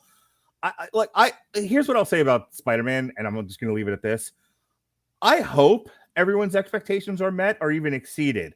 I am frightened. There's not going to be enough of the other 2 Spider-Men in this to satisfy people, and people are going to leave the theater angry that it wasn't like Tobey Maguire, Andrew Garfield, and Tom Holland for the entire 2.5-hour run of this thing. And it's like, it's clearly not going to be, assuming they are even in the movie, and we don't know that for sure just yet. So you're putting your money on a possible Mephisto-style backlash. Yeah, I would bet the house on it. And my heart can't take it, Alexis. It just can't. Mark, I've been through too much this year. Speaking of things you bet the house on, mm-hmm. Didn't we bet about Eternals not cracking the top 10? And you yes, Chris Bailey, we did. And I've already said when it gets to 45 days and it doesn't make 500 million, I will publicly say I'm sorry. Hang on. Oh, serious? Wait. You bet with him, and all you bet was getting him to apologize? God, you weakling. No. That's what Chris Bailey bet with him. That was the bet about getting to 500 million. A few weeks ago when we were doing this segment, I told Mark, I don't think Eternals cracks the top 10 for the year. Mm-hmm. And he said, you're crazy, let's bet. Oh, what did I? I don't remember that part. So did you 2 put down anything besides your pride? No, because I don't remember that happening. I might have said I think you're crazy, but but then left it at that. Okay, I don't know. Am I the only person that starts bets on this network and actually wager something other than ego? Shirley, shut up, you marry probably me, okay? But I had to let you out of it because you cried hard about it. I did not cry hard enough. I was grateful when you said no, but I did not cry. Hell, I even told you I'd still be willing to do a source material on the book. Okay? I keep my word when I lose a bet. Venom, Let There Be Carnage comes in at number 6 at 469 million. Talk about overperforming relative to expectations in the year of COVID. And our Lord. Get Godzilla vs. Kong knocked all the way down to 7. Oh, you poor bastard. You poor early. I was kind of surprised that came out this year. It feels like it came out so much longer ago. It does. It really feels like it was a decade ago. Forgive me for disagreeing. This year has flown by. Shang-Chi coming in at number 8, surpassing Black Widow. And Dune rounding out the top 10 at 10. I honestly figured Dune. I honestly think Dune will be higher on that. We were talking for a while the last couple of shows how when Dune got overseas early release, how much money that thing raked in before it went domestic. I'm putting my money down now that Dune is going to be higher up at the end of this. I'll say it's only got about 6 million to go to pass Black Widow. Eternals might crack the top 10, depending on how the next weekend goes. It's not staying there. Like by the time it's all said and done for 2020. Well, moving into the last bit of the money here. Here's the problem there. This week there's nothing unless you're like me and you need to go see Wolf because you fancy. But then after that, you've got West Side Story. That comes out December 10th. And then, as I've said a million times, I feel like already. Yeah, there's Spider-Man and Nightmare Alley. Right. Who cares about Nightmare Alley? We're going to review it and I'm going to see it, but Guillermo del Toro fan. Okay. I got to say something. I'm in the shadow of Spider-Man. I saw the trailer for Nightmare Alley. Finally, I'm quite looking forward to that. I'll see them both happily. I am looking forward to that a lot more than I am Spider-Man for a variety of reasons. And then no sooner than does Spider-Man come out, but then you've also got The Kingsman, Sing 2, and The Matrix. Okay. I'm going to throw this out there. I think The Kingsman's going to bomb. I don't disagree with you, but here's the thing. I'm not necessarily suggesting that it's going to do well or anything like that, but it's yet another. We're talking about what gets in Eternal's way of it getting to the top 10. And every single one of the movies that I just said, is competition for Eternals in some way, shape, or form. Every one of those from West Side Story all the way to Sing 2. Every one of those movies. Didn't American Underdog get delayed?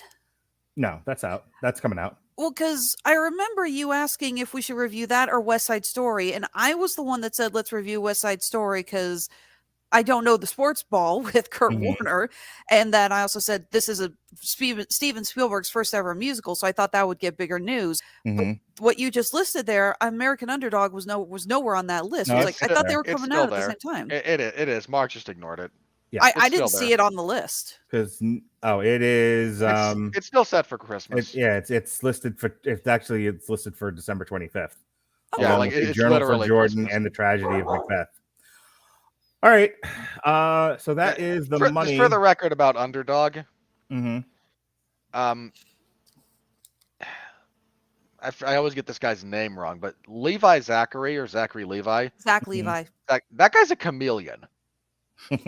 Like I saw him on screen and I did not recognize him as I saw him on screen for that role. Like Looking forward to seeing him in Shazam: Fury of the Gods. Yep. All right, let's go ahead and do our final segment of the evening.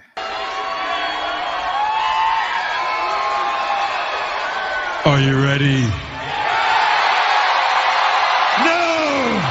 I said, are you ready? No, God!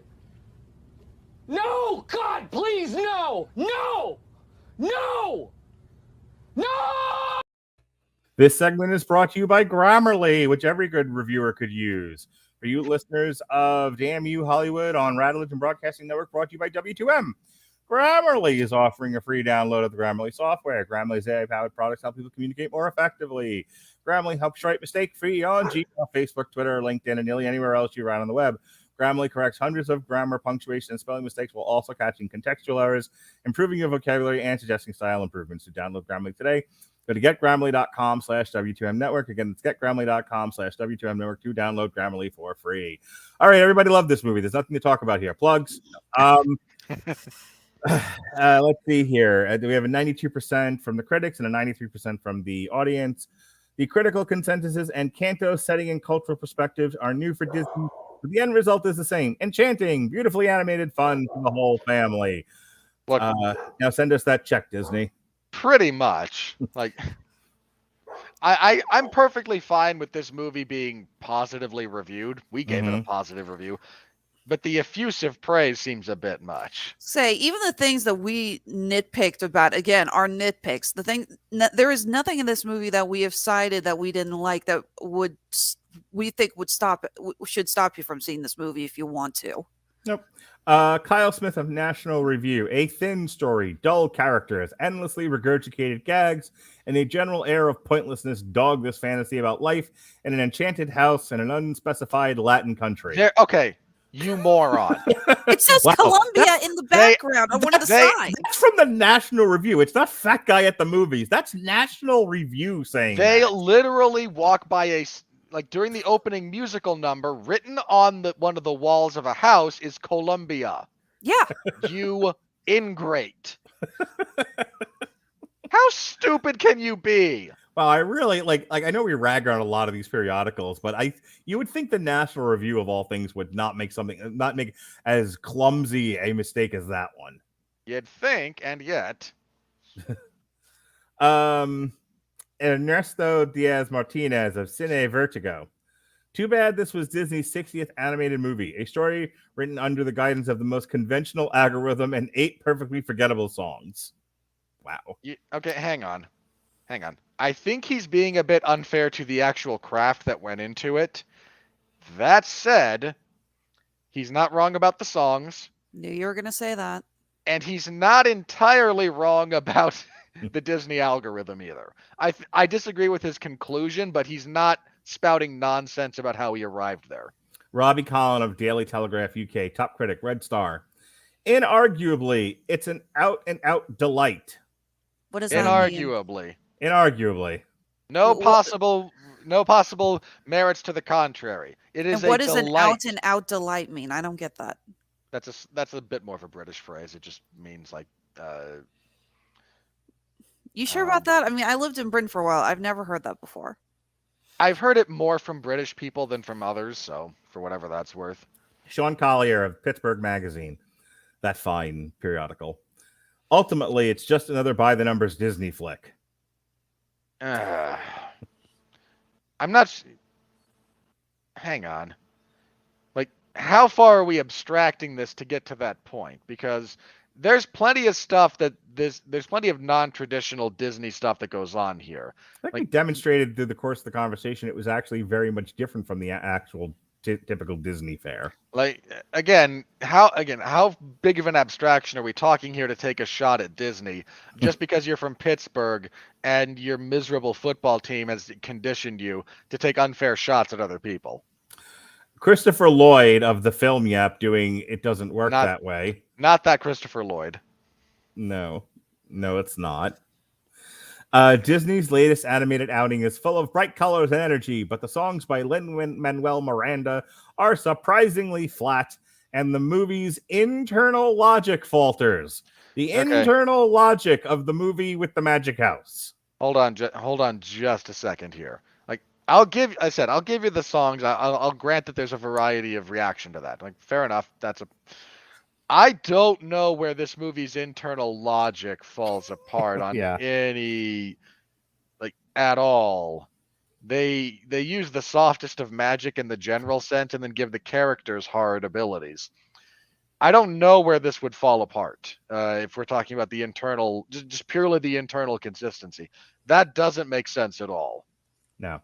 Frank Switek of One Guy's Opinion, only one man's opinion.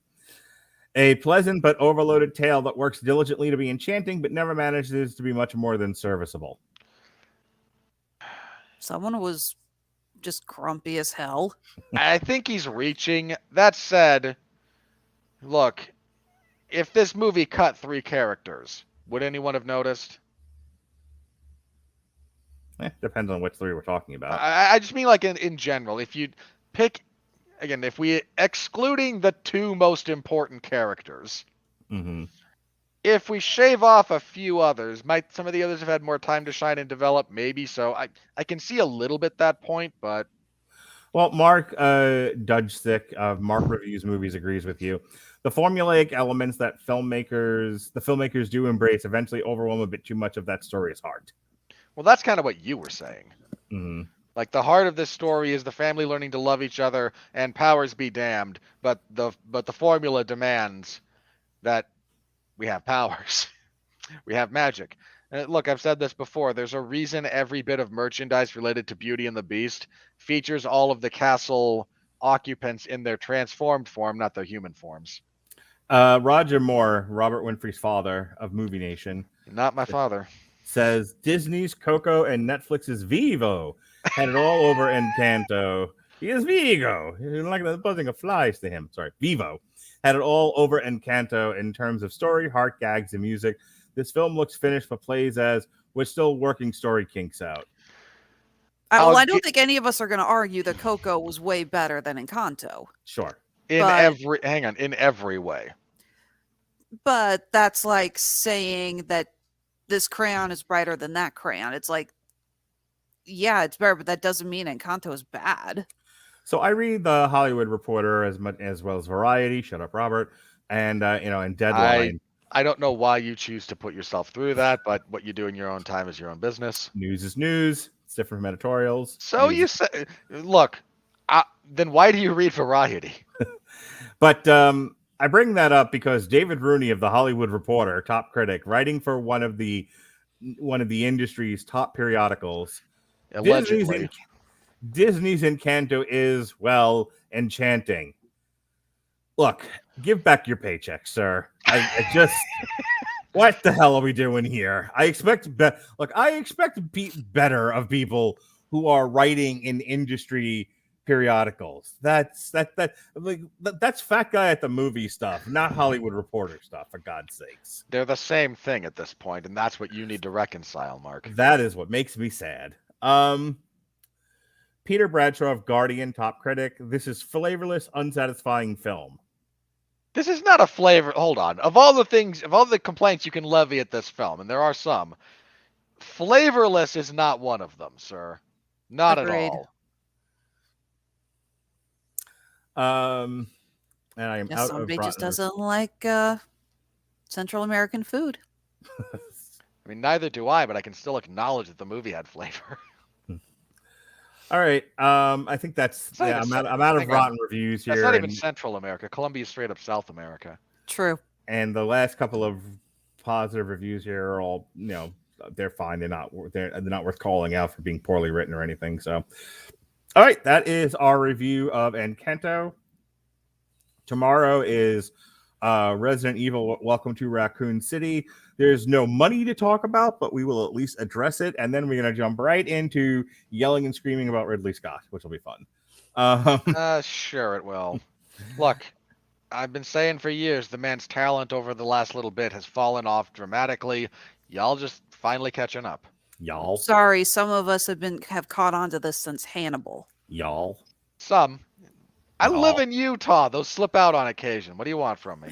All right, Cowboy. He lives in Florida. I live in Missouri, and you still say y'all more than either of us. That's true. Again, All right, y'all. I live on the other side of the Rocky Mountains. What do you want from me? So, if there's one thing Robert loves, it's his MMA. So, we are specifically doing a triple feature based on that. Halle Berry starred and directed in an MMA movie called Bruce, which just debuted on Netflix. So, we formed an entire triple feature around that, including Born a Champion, which came out, I think, like January or February of this year, and Warrior, which came out a decade ago. So, we'll talk about those Wednesday night. Mark, I need you to do me a favor. Remind me of an actor whose accent has wandered a lot on film. Okay. George Clooney in The Perfect Storm.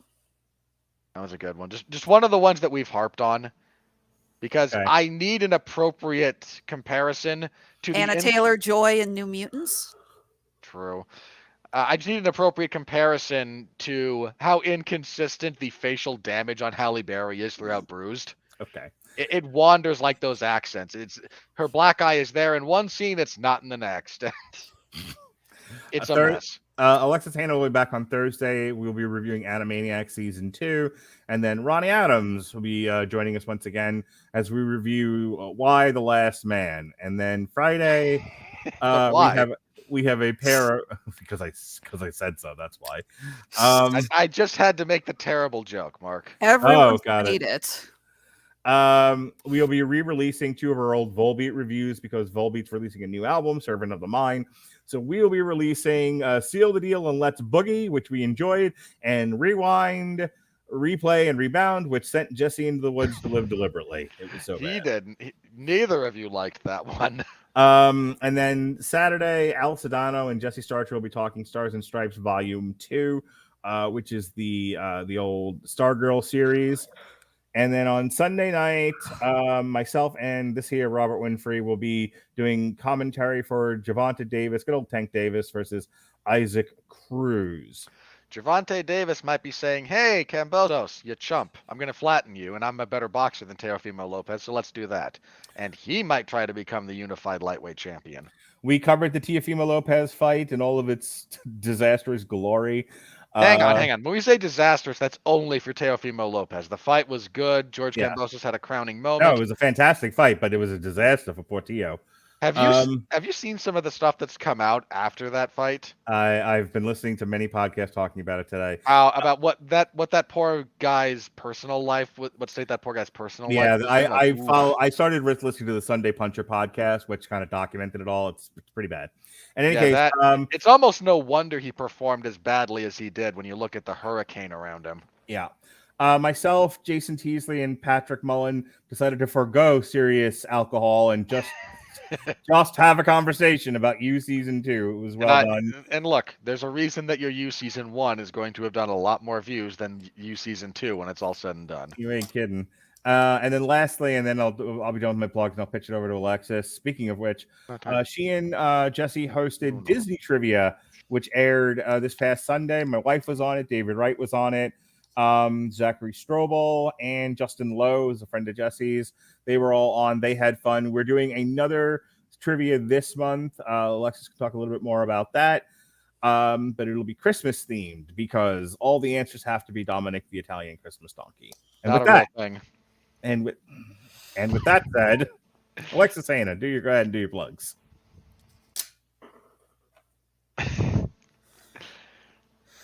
So Mark, when Louisa was throwing the donkeys around in Encanto, you just like, "Hey, Dominic!"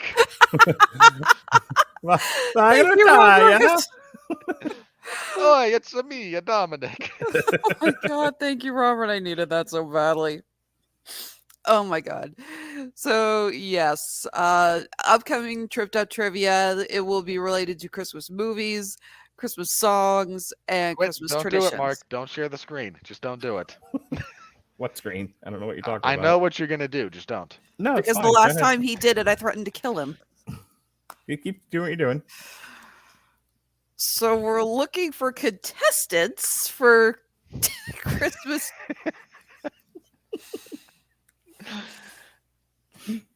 I don't know what you're stopping for. Keep going.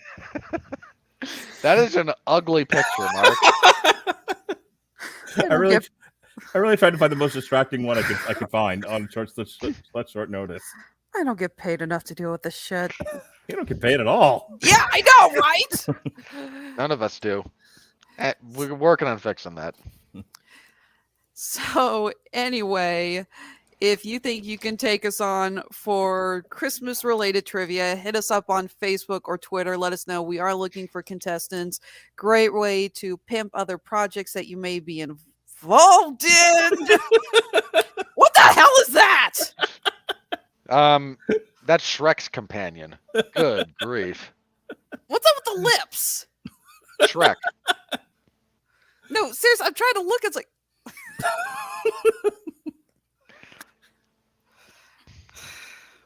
I don't know what you're stopping for. What are you know what? I'm distracted? sending you the link to my shop. You're gonna put that up as a way of saying you're sorry for just totally screwing me over with this. Sending you the link now, you Derg. What am I supposed to do now?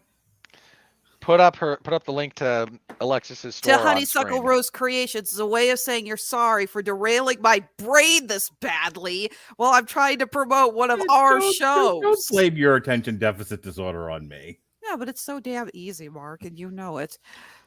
When you exacerbate it, it is your fault. Actually, yes. Thank you. Whatever. Look, So- the fact that I'm a rock that can just power through your shenanigans does not mean everyone else is. So, yes, hit us up on Facebook or Twitter if you want to play Christmas trivia. We're going to have a lot of fun. Again, this is a great way to promote other projects you might be involved in. One of our previous contestants, Zachary Strobel, was actually on there also talking about his children's books that he has written and published under Tallinn Books, which are also really great. Highly recommend those.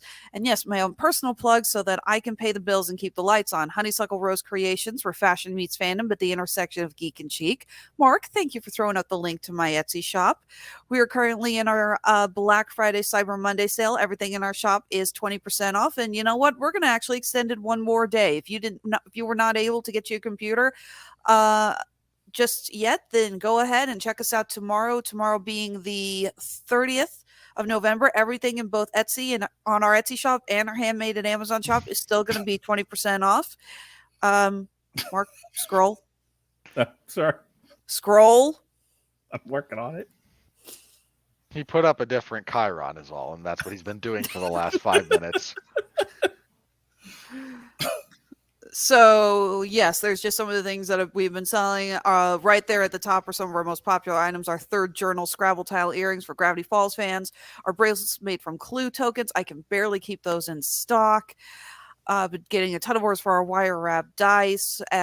Just if you know somebody and you're looking for a gift for your geeky friends and loved ones, we're the perfect shop for you.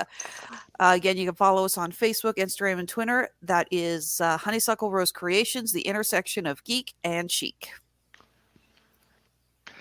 All right, as for myself, before I do my plugs, let me just get serious for a moment here. As we close out the month of November here on the Radulich and Broadcasting Network, a subgroup of the W2M network, we've had our most successful month pretty much ever. This last month, we've cracked the 2,000 audio listens for those of you purely on the podcast side of things. So, and that's the best we've done again, pretty much since we've merged over. Basically, is this last month. So, I just wanted to take a moment and say thank you to everyone who's continued to listen to our shenanigans and our nonsense. Old fans, new fans, people who use us to put their kids to sleep at night. I don't care. I thank you all very, very much. Anyone who's been watching us live on Twitter, Facebook, YouTube, or Twitch when we go live over there, thank you all very, very much for that as well. It's been very successful. We are still continuing to try and grow the brand. So anything that you all can do to help, anything, like, comment, subscribe, tell a friend, tell a stranger, tell an enemy, and that'll cover pretty much everyone. We appreciate it all, and we thank you very much in advance for all of that. I cover professional wrestling 3 days a week over at 411mania.com. I actually have to do AEW's Dark Elevation once we're done here. MLW stuff on Wednesday, WWE stuff on Friday, and whatever the UFC is doing on Saturday. The UFC stuff would be in the MMA zone. This week, there's UFC on ESPN 31, headlined by Jose Aldo and Rob Font in a great bantamweight fight. Very much looking forward to that one. Surprised to see a lot of people picking Rob Font, but who knows? He might pull it out. It's a good fight. So if you want to hear my breakdown of that fight in more detail, as well as the rest of that card, I host the 411 Ground and Pound MMA podcast on Sunday evenings. This last week was a preview of UFC on ESPN 31 and my thoughts on some of the boxing matches from the last week. In particular, Teofimo Lopez and George Kambosos Jr., which Mark referenced as we covered it, and Stephen Fulton Jr., and Brandon Figueroa, who had a barn burner of a fight. Fight of the year contender. Contender, not the fight of the year for my money. Contender. Yeah, definitely one of the 5 best. Pretty easily. Great fight, 12 rounds, crazy pace, tons of infighting, heck of a fight.